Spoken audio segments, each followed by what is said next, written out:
Hello everyone, welcome back to our YouTube channel. तो साथियों, आज की इस वीडियो क्लास में हम लोग देखेंगे प्लेटफॉर्म का रेलवे गणित 1600 प्लस में सेट नंबर 83 को। और साथियों, आपने अभी तक सेट नंबर 82 का सोल्यूशन नहीं देखा है तो जाइए चैनल के प्लेलिस्ट में, वहाँ पर आपको सभी वीडियो मिल जाएगा। और साथियों, आपने अभी तक इस चैनल को सब्सक्राइब नहीं किया या आप लोग इस चैनल पर नए हैं तो आप लोगों से रिक्वेस्ट है कि आप लोग इस चैनल को सब्सक्राइब करें, लाइक करें और शेयर करें।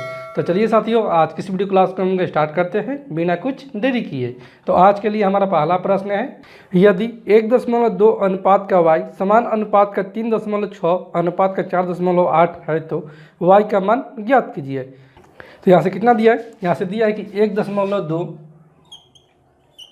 अनुपात का y यानी कि बट्टे का y समान अनुपात यानी कि बराबर में 3.6 और बटे में कितना है, अनुपात में 4.8 यानी कि बटे में हो जाएगा 4.8। ये हो जाएगा 12 तिया 36 3 बार में और ये 16 तिया 48 1.6 बार में। यहाँ से y का मान कितना आ जाएगा? ये आ जाएगा 1.6। तो इसको सिंप्लीफाई करेंगे तो ये हो जाएगा y बराबर में 16 और बट्टे में 10 हो जाएगा। तो ये हो जाएगा 8 दूनी 16 और ये 5 दूनी 10 यानी कि 8 बट्टा में 5 हो जाएगा हमारा y का मान। इसलिए ऑप्शन नंबर सी को हम लोग टिक करेंगे। अगले प्रश्न को देखते हैं। अगला प्रश्न है, 25,000 रुपये की राशि पर 10% वार्षिक ब्याज की दर से 2 वर्ष का चक्रवृद्धि ब्याज ज्ञात कीजिए, जबकि ब्याज की गणना वार्षिक चक्रवृद्धि आधार पर की जाती है। जैसे मूलधन कितना दिया है? यहाँ से मूलधन जो दिया है वो दिया है 25,000 रुपया। रेट कितना दिया है? रेट दिया है यहाँ से 10% और टाइम कितना दिया है? टाइम दिया है 2 ईयर्स। ठीक है, इनके 2 साल। तो ऐसा पहले निकाल लेंगे। एक वर्ष का ऐसा है, एक वर्ष कैसे कितना हो जाएगा? 25,000 का 10%, तो 25,000 का 10% हो जाएगा 2500, यानी कि हो जाएगा एक वर्ष का ऐसा ही, दूसरे वर्ष का ऐसा ही 2500 और फिर 2500 का फिर निकालेंगे 10%, क्योंकि ऐसा ही लगने वाला जो ब्याज होता है वही होता है CI। तो 2500 का फिर निकालेंगे 10%, तो ये हो जाएगा 250। तो यहाँ से हो जाएगा कितना? 250। तो ऐसा सबको जोड़ देंगे तो ये हमारा आ जाएगा टोटल CI। ये 2500 2500 5000 प्लस का 250 यानी कि 5250 इसका ऐसा ही हो जाएगा। इसलिए ऑप्शन नंबर डी को हम लोग टिक करेंगे। अगले प्रश्न को देखते हैं। अगला प्रश्न है, यदि sec a plus tan a बराबर में 3/2 है तो sec a माइनस का tan a का मान ज्ञात कीजिए। तो साथियों, हम लोग जानते हैं sec स्क्वायर a माइनस का tan स्क्वायर a बराबर कितना होता है? ये होता है 1। तो इसको हम कितना लिख सकते हैं? ये है a स्क्वायर माइनस का b स्क्वायर, यानी कि इसको हम लिख सकते हैं sec a प्लस का tan a और इंटू का लिख सकते हैं इसको हम sec a माइनस का tan a बराबर में यहाँ से हो जाएगा 1। यहाँ से कितना दिया है? यहाँ से मान दिया कि sec a plus tan a बराबर में 3/2। इसका मान दिया 3/2, तो ये हो जाएगा 3/2 इंटू का हो जाएगा sec a माइनस का tan a बराबर में हो जाएगा कितना? ये हो जाएगा 1। तो ये भागा में इधर जाएगा तो एक इधर हो जाएगा, ये प्लॉट कर हो जाएगा, क्योंकि sec a माइनस का tan a बराबर कितना हो जाएगा? ये हो जाएगा 1 गुने 2/3, यानी कि 2/3 हो जाएगा sec a minus tan a का मान। इसलिए ऑप्शन नंबर ए को हम लोग टिक करेंगे। अगले प्रश्न को देखते हैं। अगला प्रश्न है, धनात्मक संख्याओं के एक अनुक्रम में तीसरा पद ज्ञात कीजिए जिसे 2, 3 और 6 से विभाजित करने पर क्रमशः 1, 2 और 5 शेष बचेगा। तो संख्या कितना दिया? जैसे दिया 2, 3, 6, इनकी संख्या यहाँ से दिया है, वो दिया है 2, 3 और 6 दिया है। जिसमें कितना शेष बच रहा है? इसमें शेष बच रहा है 1, एक में 2 और एक में कितना बच रहा है? इसमें बच रहा है 5। तो यहाँ से देखते हैं इस कितना हो जा रहा है। यहाँ पर हो जा रहा है 1, फिर यहाँ पर हो जा रहा है 1, यहाँ पर हो जा रहा है 1, यानी सभी में समान शेष बच रहा है। तो यहाँ से कितना हो जाएगा? 2, 3, 6। तो पहले इसका एलसीएम ज्ञात कर लेंगे। इसका एलसीएम कितना हो जाएगा? ये हो जाएगा 6। तो यहाँ से संख्या कितना हो जाएगा? यानी कि यहाँ से हो जाएगा पहला पद जो हो जाएगा, पहला पद एलसीएम है 6, यानी कि 6 गुने पहला पद यानी कि 1 और कितना शेषफल बच रहा है? ये शेषफल बच रहा है 1, यानी कि यहाँ से हो जाएगा 6 माइनस का 1, यानी कि यहाँ से हो जाएगा 5। ठीक है, और दूसरा पद कितना हो जाएगा? दूसरा पद यहाँ से हो जाएगा एलसीएम में 6 और दूसरा पद ज्ञात करना है और शेषफल बच रहा है 1। तो कितना हो जाएगा? 6 दूनी 12, 12 माइनस का 1 यानी कि 11 हो जाएगा। ठीक उसी प्रकार तीसरा पद कितना हो जाएगा? तीसरा पद हो जाएगा 6 गुने में 3 माइनस का 1, 6 3 18 माइनस का 1 यानी कि 17 हो जाएगा हमारा तीसरा पद। इसलिए ऑप्शन नंबर सी को हम लोग टिक करेंगे। अगला प्रश्न है, x का मान ज्ञात कीजिए। यहाँ से दिया है संख्या कितना? संख्या दिया है 17 के पावर 3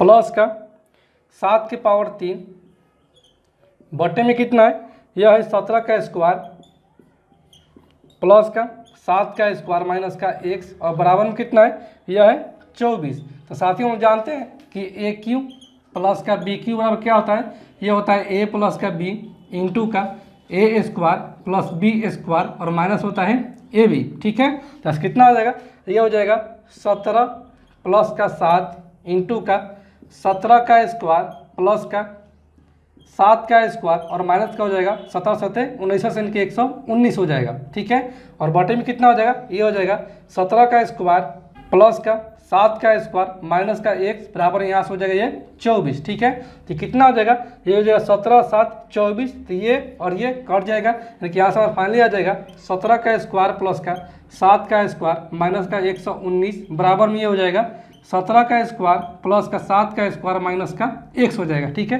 तो ये प्लस का 17 का स्क्वायर प्लस का 7 का स्क्वायर ये कैंसिल आउट और ये कैंसिल आउट हो जाएगा, इनके यहाँ से हमारा बच जाएगा माइनस 119 बराबर माइनस x।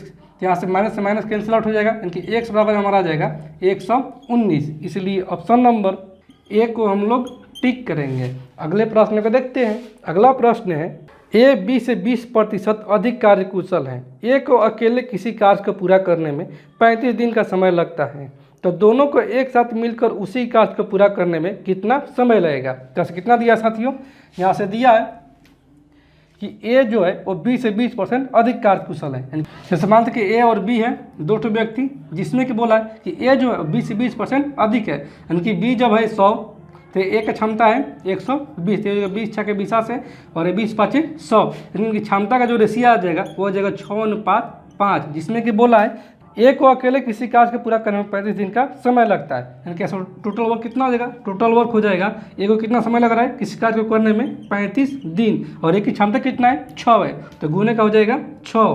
तो ये 6 5 30 के 0 हासिल 3 और ये 36 18 3 निकलेंगे 210 यूनिट हो जाएगा टोटल वर्क। तब बोला है आगे कि यदि दोनों मिलकर इस कार्य को करते हैं तो कितना समय लगेगा, तो दोनों की क्षमता कितना हो जाएगा 6 5 11, 11 क्षमता से करेंगे और काम करना है 210 यूनिट। तो यहाँ से ये कितना हो जाएगा, ये हो जाएगा एक बराबर में 210 बटा में 11, तो कितना हो जाएगा, ये हो जाएगा 11 एकम 11, यानी कि यहाँ से बचे कितना 10। ठीक है, तो ऐसे हो जाएगा 11 9 99, 19 से सहित 1 बटा में 11 दिन में दोनों मिलकर इस कार्य को पूरा समाप्त कर देंगे। इसीलिए ऑप्शन नंबर बी को हम लोग टिक करेंगे।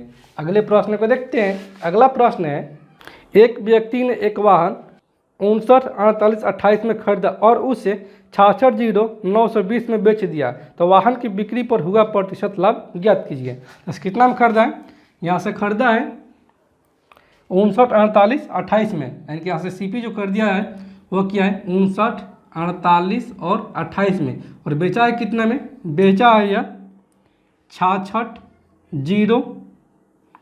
920 में बेचा है। यहाँ से कितना लाभ हो जाएगा, लाभ बराबर में होता है विक्रय मूल्य माइनस क्रय मूल्य, यहाँ से प्रॉफिट हो जाएगा वो हो जाएगा 0 में से 8 जाएगा, यानी कि 10 में से 8 जाएगा 2, और ये 11 में से 2 जाएगा 9, 8 में से 8 जाएगा 0 और 0 में से 4 जाएगा, यानी कि 10 में से 4 जाएगा तो 6, और ये 5 यानी कि 15 में से 9 जाएगा तो 6, और ये 5 में से 5 जाएगा, जिनका 66 092 का इसको लाभ हो रहा है। और किससे लाभ हो रहा है, तो ये हो रहा है 59 48 और 28 से, और गुने का हो जाएगा 100, तो ये कितने बार में कट जाएगा, ये कट जाएगा 9 बार में, यानी कि यहाँ से हमारा प्रॉफिट परसेंट आ जाएगा वो आ जाएगा 100 बटा में 9, 100 बटा का 9 का मतलब 11 सहित 1 बटा में 9% का इसको लाभ हुआ। इसलिए ऑप्शन नंबर सी को हम लोग टिक करेंगे। अगला प्रश्न है, वह बड़ी से बड़ी संख्या ज्ञात कीजिए जिससे 627 और 233 के विभाजित करने पर क्रमशः 11 तथा 13 शेष बचेगा। ऐसे संख्या पहले ज्ञात कर लेंगे। संख्या कितना है, संख्या है 627 और एक तो है 233 है, जिसमें शेषफल इसको बच रहा है, एक टर्म बच रहा है 11 और एक टर्म बच रहा है कितना 13, तो घटा देंगे तो कितना हो जाएगा, ये हो जाएगा 616 और ये कितना हो जाएगा, ये हो जाएगा 220। ठीक है, ये हो जाएगा 220 भागा 616, तो ये हो जाएगा 2 दूनी 4 यानी कि 440, यहाँ से हो जाएगा 6, 11 में से 4 जाएगा 7 और ये 5 में 4 जाएगा 176, फिर जाएगा कितना में, ये जाएगा एक बार में कि 176, तो कितना हो जाएगा 6 और 4 10 और ये 7 4 11 यानी कि 44 बार में, और ये कितना हो जाएगा, ये हो जाएगा 4 4 16 यानी कि ये कट जाएगा 4 बार में, तो यानी कि 176। तो यहाँ से हमें कितना AC पाया जाएगा, इनको बड़ी से बड़ी संख्या जो हो जाएगा वो हो जाएगा 44। इसलिए ऑप्शन नंबर ए को हम लोग टिक करेंगे। अगले प्रश्न को देखते हैं। अगला प्रश्न है, निम्नलिखित को हल कीजिए। यहाँ से कोई संख्या दिया है, संख्या कितना है, संख्या है 1/2 भागा का 3/4। इसको गुना में लिख सकते कितना, इसको गुना में हम लिख सकते हैं 4/3, ठीक है। और ये कितना है, गुना है, ये 2/5 माइनस 1/3, तब 5 3 कैल्शियम 15। और ये हो जाएगा कितना, ये हो जाएगा 25 15 3 दूनी 6 माइनस का 5, ठीक है। और बट्टे में कितना हो जाएगा, बट्टे में हो जाएगा 1 से 2/3 के 3 और 2 5/3, गुने का है 3/4 और माइनस का है 1/4 गुने 2/3, यहाँ से हो जाएगा 2/12, ठीक है। तो यहाँ से हमें कितना आ जाएगा, यहाँ से हमारा आ जाएगा ये 2 दूनी 4 यानी कि 2/3, गुने का 6 में से 5 जाएगा 1/15 और बट्टे में ये हो जाएगा कितना, ये 3 से 3 कैंसिल आउट, इनकी 5/4 माइनस का ये 1/6, क्योंकि ये 6 बार में चला जाएगा। तो यहाँ से हमारा आ जाएगा कितना, ये आ जाएगा 2/15 तिया 45 और ये पूरे का बट्टा में 6 4 कैल्शियम 12, तो ये 4 3 12 यानी कि 3 5 15 माइनस 6 दूनी 12 यानी कि 2। तो ऐसा हमारा आ जाएगा 2/45 और गुने का लिख सकते हैं इसको 12/15 माइनस 2 यानी कि 13। तो कितना हो जाएगा, ये हो जाएगा 3 चौके 12 और ये 15 तिया 45 यानी कि 4 दूनी 8/, ये 15 तिया 45 के 5 हासिल 4 15 4 19 8/195। इसलिए ऑप्शन नंबर सी को हम लोग टिक करेंगे। अगला प्रश्न है, एक कार, एक रेलगाड़ी और एक बस की चालों का अनुपात 4:7:3 है। कार, बस और रेलगाड़ी की चालों का औसत जो है वो 70 किलोमीटर प्रति घंटा है। तो कार और रेलगाड़ी की चालों का औसत ज्ञात कीजिए। तो कितना है, यहाँ से दिया गया है कि एक कार, एक रेलगाड़ी यानी कि ट्रेन और एक तो बस का जो चालों का अनुपात है वो है 4:7:3 है। और इसका एवरेज कितना दिया है, इनके चालों का औसत दिया है 70 किलोमीटर प्रति घंटा। तो एवरेज बराबर क्या होता है, टोटल परिणामों का योग बट्टा में होता है टोटल परिणामों की संख्या। तो कितना हो जाएगा, ऐसे का अनुपात में 4 + का 7 + का 3 और बट्टे में हो जाएगा 3, ये सब अनुपात में, ठीक है। और बराबर में हो जाएगा कितना दिया है, 70 दिया है। तो ये हो जाएगा 7 4 11 11 3 14 यानी कि 14:3 बराबर में 70। तो 14 5 70 और ये 5 है 15 कि 1 अनुपात बराबर हमारा आ जाएगा 15। तो पूछा क्या है, पूछा है कि कार और रेलगाड़ी की चालों का औसत ज्ञात कीजिए। तो कार के कितना अनुपात में, ये है 4, तो 4 बराबर कितना हो जाएगा, ये जगह 15 चौके 60 और रेलगाड़ी का, तो रेलगाड़ी का है 7, तो ये हो जाएगा 7 बराबर कितना 15 7 105, ठीक है। तो इनका एवरेज पूछा है, तो एवरेज कितना हो जाएगा, ये हो जाएगा टोटल परिणामों का योग यानी कि 60 और प्लस का 105 यानी कि 165 और बट्टे में हो जाएगा 2। तो ये हो जाएगा हमारा 8 दूनी 16 और 2 दूनी 4 1 5 दूनी 10 यानी कि 82.5 किलोमीटर प्रति घंटा हो जाएगा कार और रेलगाड़ी का औसत चाल। इसलिए ऑप्शन नंबर सी को हम लोग टिक करेंगे। अगले प्रश्न को देखते हैं। अगला प्रश्न है, यदि किसी समबाहुभुज के प्रत्येक बहिष्कोण का माप 36 डिग्री है तो इसके भुजाओं की संख्या ज्ञात कीजिए। तो साथियों यहाँ से कितना दिया है, यहाँ से दिया है कि किसी बहुभुज के प्रत्येक बहिष्कोण यानी कि बहिष्कोण का जो मान दिया है, बहिष्कोण वह दिया कितना 36 डिग्री, ठीक है। तो बहुभुजों की संख्या पूछा है, तो समबाहुभुज के बहुभुजों की जो संख्या होती है, बहुभुज की भुजाओं की संख्या जो होती है वो कितना होता है, वो होता है 360 पट्टा में प्रत्येक बहिष्कोण यानी कि 36 डिग्री। तो ये करेगा 10 बार में, इनके बहुभुज की भुजाओं की संख्या जो है वो है 10। इसलिए ऑप्शन नंबर ए को हम लोग टिक करेंगे। अगले प्रश्न को देखते हैं। अगला प्रश्न है, एक राशि के 85% के 50% का 30% 51 के बराबर है तो राशि ज्ञात कीजिए। तो मान लेते हैं वो राशि जो है वो है x, तो कितना दिया है, इनकी एक राशि के यानी कि x का 85% के यानी कि 85% यानी कि 85 बट्टा में 100 के 50% का यानी कि 50% का 30% कितना है, यह 51 के बराबर है। तो कितना हो जाएगा, ये हो जाएगा 17 5 85 और ये 17 तिया 51 और ये हो जाएगा 3 दाम में 30, ठीक है। और ये 1 0 और ये 1 0 इनके 2 0 कैंसिल आउट और यहाँ से कितना हो जाएगा, ये हो जाएगा 5 25 25 चौके 100, तो ये हो जाएगा कितना एक्स बटा में यहाँ से हो जाएगा 400 बराबर भी है 1, तो एक्स बराबर कितना हो जाएगा, ये हो जाएगा 400, इनकी वो संख्या जो है वो है 400। इसलिए ऑप्शन नंबर ए को हम लोग टिक करेंगे। अगला प्रश्न है, चक्रवृद्धि ब्याज पर जमा की गई एक धनराशि 8 वर्ष में स्वयं की दोगुनी हो जाती है, 32 वर्ष बाद यह कितनी गुनी हो जाएगी। तो यहाँ से कितना दिया है, यहाँ से दिया कि 8 वर्षों में कोई धनराशि दोगुना हो जाती है, तो पूछा है कि 32 वर्षों में यह कितना गुना हो जाएगी। तो मान के वो जो है वो x गुना हो जाएगी। ठीक है, तो यहाँ से टाइम देखते हैं, तो टाइम कितना गुना है, टाइम है 4 गुना। तो यहाँ से गुना जो हो जाएगी यानी कितना गुना हो जाएगी, तो यहाँ से हो जाएगा 4, यहाँ पर ये वाला और इसका जो मान है यानी गुना वाला ये पावर में हो जाएगा, यानी कि ये हो जाएगा 4 × 16 गुना हो जाएगा 32 वर्षों के बाद। इसलिए ऑप्शन नंबर बी को हम लोग टिक करेंगे। अगले प्रश्न को देखते हैं। अगला प्रश्न है, निम्नलिखित में से कौन सी एक अभाज्य संख्या, अभाज्य संख्या मतलब कि उसका केवल और केवल एक गुणन करें कि वो केवल एक का ही मल्टीपल है। जैसे देखते हैं, जैसे कितना है 147, यानी कि ये तो कट जाएगा 7 से, 7 × 14 और 7 × 7। फिर यहाँ से देखते हैं, यहाँ से 273, तो कितना से कटेगा, ये कटेगा 3 से, 9 × 27 और 3 × 3। और फिर यहाँ पर देखते हैं ऑप्शन सी में, ऑप्शन सी में 143, तो ये कितना से कट जाएगा, एक कट जाएगा 11 से, 11 के में 11, 3 11 या 33। लेकिन यहीं पर अगर देखते हैं ऑप्शन डी में किया है 137, ये किसी का भी मल्टीपल नहीं है, यानी कि हमारा जो अभाज्य संख्या हो जाएगा वो हो जाएगा ऑप्शन नंबर डी 137 हो जाएगा। ठीक है, अगले प्रश्न को देखते हैं। अगला प्रश्न है, यदि 3x + का y बराबर में 5 और 4x - का 3y बराबर में 2 है तो x अनुपात y का मान ज्ञात कीजिए। तो साथ से कितना दिया है, यहाँ से दिया है 3x प्लस का y बराबर में 5 और दिया है कि 4x माइनस का 3y बराबर में 2।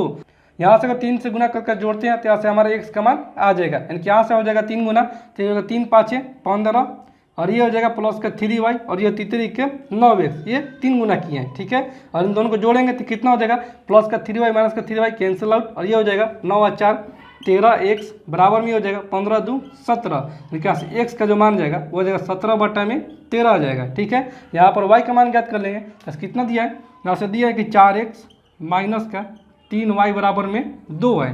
जैसे 4x यानी कि 4 गुने का 17 बटा में 13 माइनस का 3y बराबर में हो जाएगा 2। तो इस -3y को इधर ट्रांसफर मारेंगे और 2 को इधर ट्रांसफर मारेंगे, तो ये हो जाएगा 17 × 68 बटा में 13 माइनस का 2 बराबर में ये 3y हो जाएगा। तो एलसीएम 13 × 26, क्योंकि 68 में से अगर 26 जाएगा तो कितना हो जाएगा, ये हो जाएगा 8 में से 6 जाएगा 2 और ये 6 में से 2 जाएगा 4, यानी कि 42 बटा में ये हो जाएगा 13 बराबर में हो जाएगा 3y। तो ये कर देगा 14 × 3 = 42, यानी कि यहाँ से y का जो मान जाएगा वो हो जाएगा 14 बटा में 13।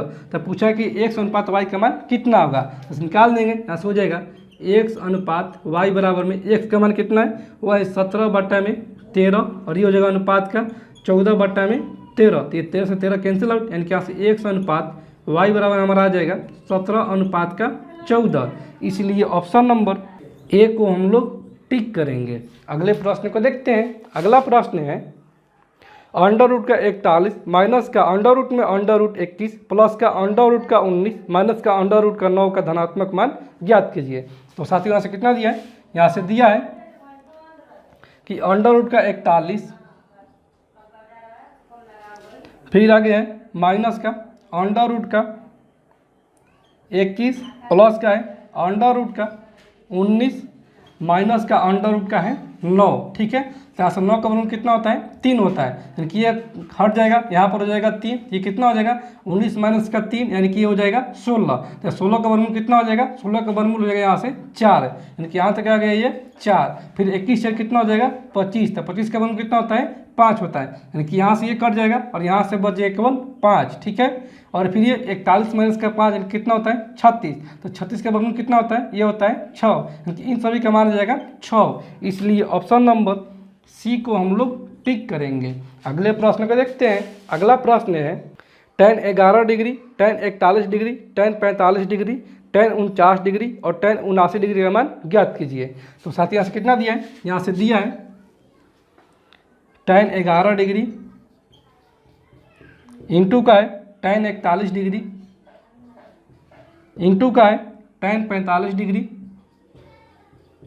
इंटू का है tan 49 डिग्री इंटू का है tan 79 डिग्री, ठीक है। तो यहाँ से अगर देखते हैं तो ये 79 डिग्री और ये 11 डिग्री, यानी कि हो जाएगा 79 और 81 10 90, यानी कि tan जब गुना में रहेगा और उन दोनों थीटाओं का जो 90 डिग्री हो जाएगा, इसका मान हो जाएगा 1, ठीक है। और यहाँ से अगर देखते हैं तो यह tan 41 डिग्री और tan 49 डिग्री, यानी कि tan हो जाएगा 90 डिग्री, इसका भी मान हो जाएगा 1।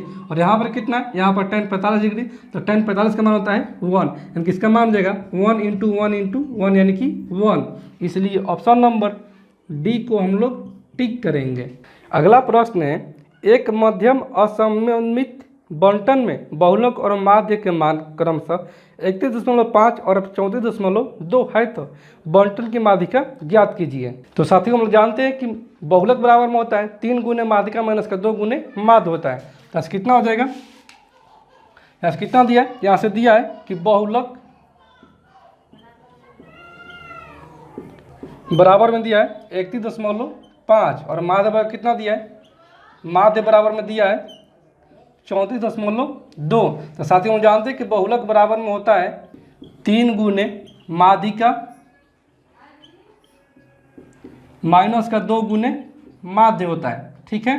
तो कितना दिया है, बहुलक दिया है 31.5 बराबर में 3 गुने माध्यिका नहीं दिया, माध्यिका पूछा तो 3 गुने मान लो कि 1 से माध्यिका माइनस का जगह 2 गुने माध्य कितना है, माध्य 34.2 है, ठीक है। तो कितना हो जाएगा, ये हो जाएगा 31.5 और ये हो जाएगा प्लस का 34 दूनी 68, यानी कि 68.4 हो जाएगा, ठीक है, प्लस का बराबर यहाँ से बच जाएगा 3x, कितना हो जाएगा, ये हो जाएगा 5 4 9 दशमलव 8 और 1 9 और ये 6 व 3 9 बराबर यहाँ से हो जाएगा 3x। एक का जगह कितना बार में, एक का जगह 33.3 बार में, यानी कि माध्यिका बराबर हमारा जाएगा 33.3। इसलिए ऑप्शन नंबर डी को हम लोग टिक करेंगे। अगले प्रश्न को देखते हैं। अगला प्रश्न है, दिया गया समीकरण में x का उच्चतम मान क्या होगा। तो साथियों कितना समीकरण दिया है, समीकरण में दिया गया है वह दिया गया है 4x1, फिर है प्लस का 5y3, उसके बाद है 2z7 और सबका जो कितना है, सबका जो है 1181 है, इन सभी को जोड़ने पर, ठीक है। तो यहाँ से अगर देखते हैं तो यहाँ से कितना हो जाएगा, ये हो जाएगा यहाँ पर सभी है मिडिल रोलांक, ठीक है।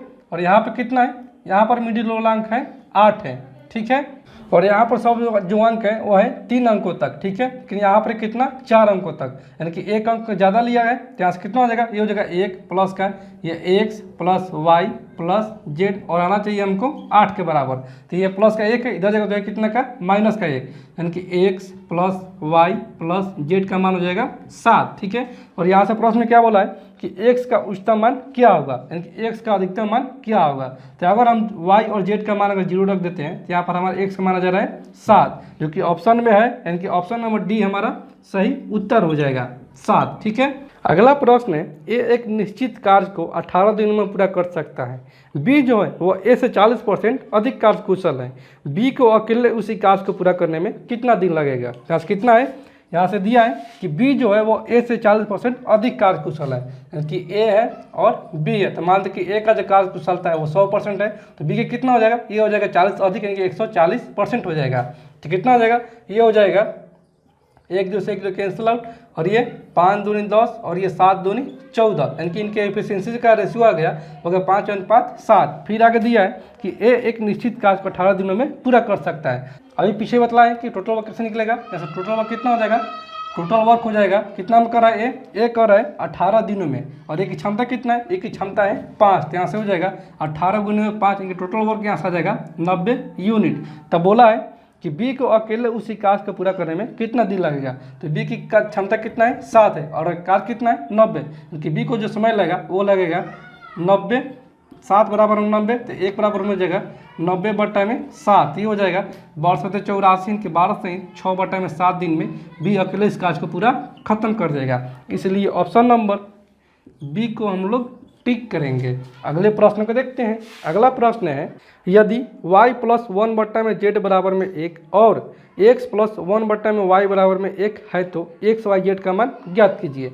तो साथ यहाँ से कितना दिया है, यहाँ से दिया है कि y + 1/z का मान वह दिया है 1 और x + 1/y का मान कितना दिया है, यह दिया है 1, ठीक है। तो यहाँ से अगर एलसीएम हो जाएगा तो ये हो जाएगा वाई जेड प्लस का 1 बराबर ये हो जाएगा जेड, ठीक है। और यहाँ पर ये हो जाएगा एलसीएम, तो हो जाएगा एक्स वाई प्लस का 1 बराबर में हो जाएगा वाई, ठीक है।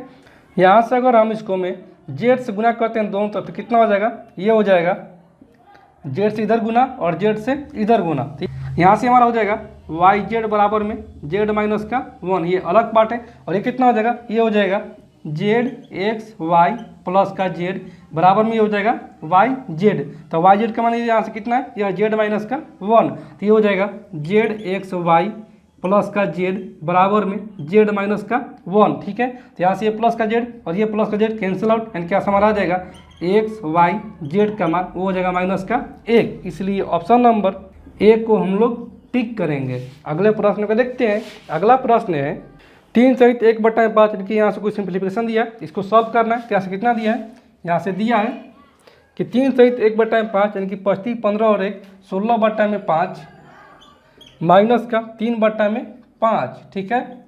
और ये कितना है, ये भागा का 8/5 और बटे में कितना दिया है, बटे में दिया कि 1 सहित 1/7 7 और 1 8/7, ठीक है। और भागा कितना है, भागा का है 1/7 और माइनस का इधर कितना है, इधर है 1/7 और भागा में 1/5 गुने का हो जाएगा 5/1, ठीक है। यहाँ से कितना हो जाएगा, यहाँ से ये हो जाएगा ये 5 एलसीएम यानी कि ये हो जाएगा 16 माइनस का 3 यानी कि 13/5 और गुना में हो जाएगा 5/8 और ये कितना हो जाएगा, ये हो जाएगा भागा का 8/7 और ये भागा का ये कितना हो जाएगा, ये हो जाएगा 1/7 माइनस का ये 5/7, ठीक है। तो यहाँ से हमें कितना आ जाएगा, ये आ जाएगा 5 से 5 कैंसिल आउट यानी कि 13/8 और बट्टी में कितना हो जाएगा 8/7 और ये भागा का हो जाएगा कितना, ये होगा 7 एलसीएम यानी कि ये हो जाएगा 1 माइनस का 5 यानी माइनस का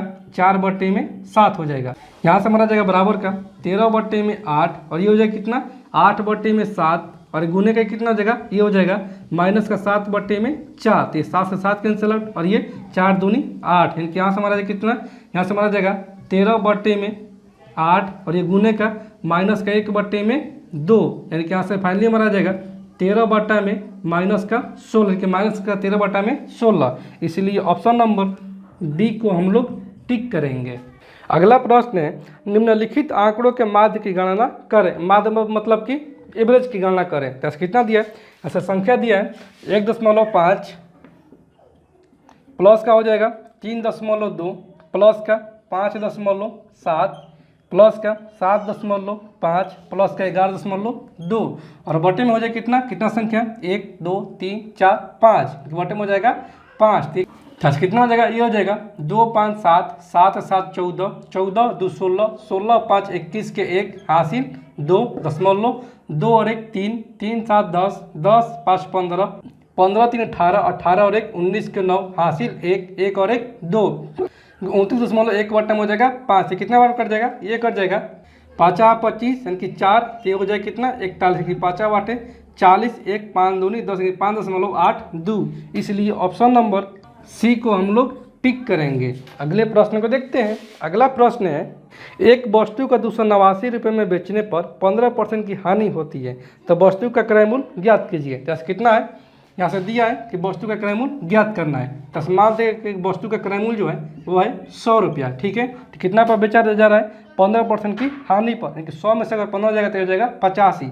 85 का मान कितना दिया है, ये 85 का मान दिया प्रश्न में 279 रुपया। तो कितना मान जाएगा, ये जाएगा 17 5 85 और ये 17 एकम 17 हासिल 11 और 17 7 19 से, यानी कि यहाँ से हो जाएगा 1 बराबर में 17/5। तो क्रैमूल पूछा है तो क्रैमूल कितना माने 100 माने, इसलिए 100 बराबर कितना हो जाएगा 100 बराबर में हो जाएगा 17/5 इंटू का 100, तो ये कट जाएगा 20 बार में 17 दूनी 34, इसका क्रैमूल हो जाएगा 340 रुपया, इसलिए ऑप्शन नंबर बी को हम लोग टिक करेंगे।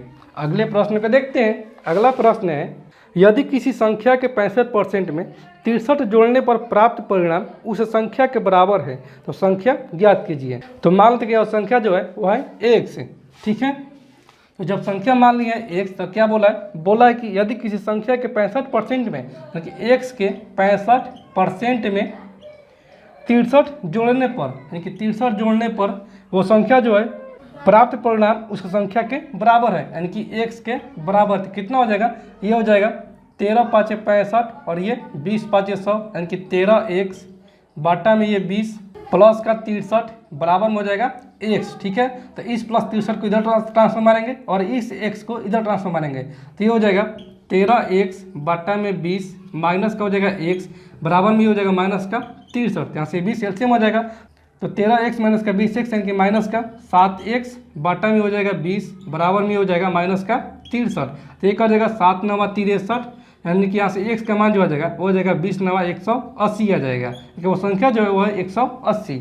इसलिए ऑप्शन नंबर ए को हम लोग टिक करेंगे। अगला प्रश्न है कि 36 व्यक्तियों के एक समूह में जिसमें प्रत्येक व्यक्ति चाय या दूध पीता है, 18 व्यक्ति चाय पीते हैं लेकिन दूध नहीं पीते हैं और 22 व्यक्ति चाय पीते हैं, उनमें से कितने लोग दूध पीते हैं लेकिन चाय नहीं पीते हैं, यानी कि केवल दूध पीने वाले व्यक्ति की संख्या कितना है। तो कितना दिया है, यहाँ से दिया है कि 36 व्यक्ति, टोटल व्यक्ति की संख्या जो है वह है 36, जिसमें कि दिया है कि प्रत्येक व्यक्ति चाय या दूध पीता है, 18 व्यक्ति चाय पीता है, यानी कि 18 व्यक्ति जो है ये हो गया चाय का और ये हो गया दूध का।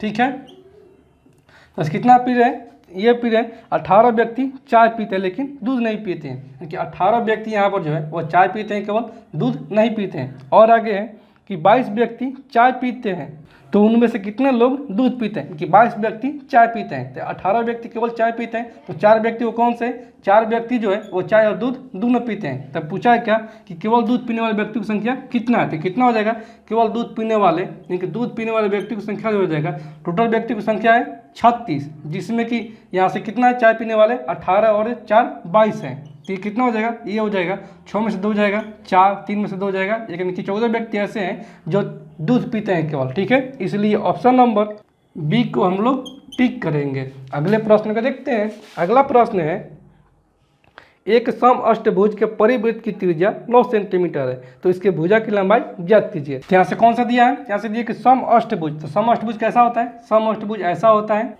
1 2 3 4 5 6 7 8। तो सम अष्टभुज की जो परिवृत्त की त्रिज्या होती है, यानी कि आर होती है, वह भुजा के बराबर होती है। तो कितना दिया है, सम अष्टभुज के परिवृत्त की त्रिज्या 9 सेंटीमीटर, कि 9 है, तो भुजा की लंबाई कितना हो जाएगा, ये भी हो जाएगा 9 सेंटीमीटर। इसलिए ऑप्शन नंबर ए को हम लोग टिक करेंगे। अगले प्रश्न को देखते हैं। अगला प्रश्न है एक आयताकार कमरे का एरिया 60 मीटर स्क्वायर है और परिमाप 34 मीटर है, तो इसके विकर्ण की लंबाई ज्ञात कीजिए। तो साथियों यहाँ से कितना दिया है, यहाँ से दिया है कि आयताकार कमरे का एरिया 60 मीटर स्क्वायर है, यानी कि लंबाई गुने चौड़ाई का जो मान दिया है वो दिया 60 मीटर, और क्या दिया है, और की परिमाप 34 मीटर है, यानी कि 2 × का लंबाई प्लस का चौड़ाई बराबर कितना दिया है, यह दिया है 34 मीटर। तो ये हो जाएगा 17 दूनी 34 की लंबाई प्लस का चौड़ाई बराबर में आ जाएगा 17। ठीक है, तो साथ ही यहाँ से देखते हैं, यहाँ से लंबाई प्लस चौड़ाई का जोड़ आ गया 17। ठीक है, और लंबाई प्लस चौड़ाई का गुणनफल आ गया 60। यहाँ से अगर रखते हैं इसका मान, लंबाई का मान 12 और चौड़ाई का मान 5, तो कितना हो जाएगा 12 5 17, और इन दोनों का गुणनफल हो जाएगा 60। तो पूछा क्या है, पूछा है कि इसके विकर्ण की लंबाई कितनी होगी। तो विकर्ण की लंबाई कितना होता है कि डी बराबर में होता है अंडर रूट का लंबाई का स्क्वायर प्लस का चौड़ाई का स्क्वायर, कि लंबाई का स्क्वायर प्लस का चौड़ाई का स्क्वायर, तो ये हो जाएगा 12 का स्क्वायर 144 प्लस का 5 का स्क्वायर 25, यानी कि यहाँ से हमारा आ जाएगा अंडर रूट का 169, यानी कि इसका मान हो जाएगा 13, विकर्ण की लंबाई हो जाएगा 13 मीटर। ठीक है, या दोस्तों इसको हम ट्रिपलेट से भी बना सकते हैं। यहाँ से लंबाई कितना गया 12 और चौड़ाई गया 5। तो आयताकार कैसा होता है, आयताकार ऐसा होता है। ठीक है, कि दो समकोण त्रिभुज को मिलने से बनता है एक आयत। ठीक है, तो ये हो गया हमारा कितना, यहाँ से ये दिया है कि लंबाई बराबर 12 सेंटीमीटर की लंबाई है 12 सेंटीमीटर और चौड़ाई कितना है, चौड़ाई है 5, तो 5 12 और ये हो जाएगा 13। ये ट्रिपलेट होता है 5 12 13, जिसमें कि 5 दिया है 12 दिया है, नहीं दिया है वो नहीं दिया है 13, की ये हो जाएगा 13। तो ऐसे निकाल सकते हैं या इसको बेसिक से भी इसको बना सकते हैं। इसलिए ऑप्शन नंबर ए को हम लोग टिक करेंगे। अगला प्रश्न है एक लड़का एक आयताकार खेत की 2 आसन भुजाओं के किनारे चलता है, यदि वह इसके विकर्णता चलता है तो उसे इसकी बड़ी भुजा के 1/3 के बराबर दूरी कम चलनी पड़ती है। तो बड़ी भुजा और छोटी भुजा का अनुपात ज्ञात कीजिए। तो साथियों से मान लेते हैं हमारा एक तो आयत हो गया। ठीक है, ये हमारा एक तो आयत हो गया, इसको मानते कि बड़ी भुजा की लंबाई जो है वो है 12 और छोटी भुजा की लंबाई कितना है 5 है। तो ये कितना हो जाएगा विकर्ण, इसका विकर्ण हो जाएगा 13। ये समकोण त्रिभुज का ट्रिपलेट होता है, अभी भी बतलाएं 5 12 13 होता है। और आयत बना किससे मिलकर? दो ठो समकोण त्रिभुज के मिलने से बना है आयत, ठीक है। तो विकर्ण हो गया कितना? 13। तो प्रश्न में क्या बोला है? प्रश्न में बोला है कि एक लड़का एक आयताकार खेत की दो आसन भुजाओं के किनारे चलता है, ठीक है। यदि वह इसके विकलता चलता है तो उसे इसके बड़ी भुजा के 1/3 के बराबर दूरी कम चलनी पड़ती है। तो बड़ी भुजा और छोटी भुजा का अनुपात ज्ञात कीजिए। यानी कि यदि वो चलता है 13 से तो उसको जो दूरी लगता है वो लगता है इन दोनों का योग, यानी कि 12 और 5 17 माइनस का इसके बड़ी भुजा के 1/3 के बराबर की दूरी कम लगता है, यानी कि 12/3 के दूरी के कम लगते हैं। कितना हो जाएगा? 3 चौक के 12, यानी कि 13 बराबर में हो जाएगा हमारा 17 में से 4 जाएगा 13, यानी कि यहाँ तो हमारा मान सेटिस्फाई कर गया, यानी कि 13 बराबर में 13 आ गया, यानी कि वो बड़ी भुजा की लंबाई हो जाएगा 12 और छोटी भुजा की लंबाई हो जाएगा 5। तो यह पूछा क्या है? पूछा है कि बड़ी भुजा छोटी भुजा का अनुपात। तो अनुपात निकाल देंगे। अनुपात कितना हो जाएगा? ये हो जाएगा बड़ी भुजा यानी कि 12 और छोटी भुजा 5, इसलिए ऑप्शन नंबर सी को हम लोग टिक करेंगे। अगले प्रश्न को देखते हैं। अगला प्रश्न है 89 के पावर 89 प्लस का 87 के पावर 89 और 89 के पावर 97 प्लस का 87 के पावर 97 का उभयनिष्ठ गुणनखंड ज्ञात कीजिए। तो साथियों से कितना दिया है? यहाँ से दिया है कि 89 के पावर 89 और प्लस का 87 के पावर 89, ठीक है। और कितना दिया है? और दिया है 89 के पावर 97 प्लस का 87 के पावर 97, ठीक है। और साथियों हम जानते हैं कि x के पावर n प्लस का y के पावर n, यदि ये n का मान जो है वो विषम संख्या रहता है तो ये जो दोनों करता है वो करता है x प्लस y के गुणनखंड से ये दोनों कट जाता है, ठीक है। तो कितना है? x के पावर 89 के पावर 89, ये भी विषम है और ये भी विषम है, तो इसका कितना हो जाएगा? ये हो जाएगा 89 प्लस का 87, तो ये हो जाएगा 9 7 16 के 6 हासिल 1 8 8 16 और 1 17 के 176। और इसका भी कितना हो जाएगा? इसका भी हो जाएगा 176, 176 इंटू का 1, इसको लिख सकते हैं 176 इंटू का 1, यानी कि इसका उभयनिष्ठ गुणनखंड कितना हो जाएगा? इसका उभयनिष्ठ गुणनखंड जो हो जाएगा वो हो जाएगा 176, इसलिए ऑप्शन नंबर डी को हम लोग टिक करेंगे। तो साथियों मैं उम्मीद करता हूं कि आज का वीडियो क्लास आप लोग को पूरी तरह से समझ में आ गया होगा। और साथियों आपने अभी तक पिछले वीडियो को नहीं देखा है तो जय चैनल के प्लेलिस्ट में वहां पर आपको सभी वीडियो मिल जाएंगी। और साथियों आप लोग से अनुरोध है कि आप लोग इस चैनल पर नए हैं या आप लोगों ने इस चैनल को सब्सक्राइब नहीं किया है तो आप लोग इस चैनल को जरूर सब्सक्राइब करें, लाइक करें और शेयर करें। तो चलिए साथियों आज की इस वीडियो क्लास कहीं पर इन करते हैं और फिर मिलते हैं अगले सेट में। तब तक के लिए धन्यवाद।